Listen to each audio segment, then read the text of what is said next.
విత్తనం, ఆహారం, నీరు, భూమి, జ్ఞానాలపై ప్రజా సార్వభౌమత్వం కోసం నవధాన్య ఉద్యమాన్ని ప్రారంభించినది ఎవరు? Option 1 Vandana Shiva, option 2 Rajendra Singh, option 3 Sandeep Pandey, option 4 Mallika Sarabhai. Correct answer option 1 Vandana Shiva. Next question. Narmada Bachao Andolan ఒక ఆప్షన్ 1 రైతాంగ ఉద్యమం, ఆప్షన్ 2 పర్యావరణ ఉద్యమం, ఆప్షన్ 3 గిరిజన ఉద్యమం, ఆప్షన్ 4 అటవీవాసుల ఉద్యమం. కరెక్ట్ ఆన్సర్ ఆప్షన్ 2 పర్యావరణ ఉద్యమం.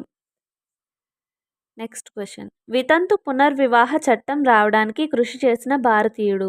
Option 1 Keshava Chandrasen, option 2 Ishwar Chandra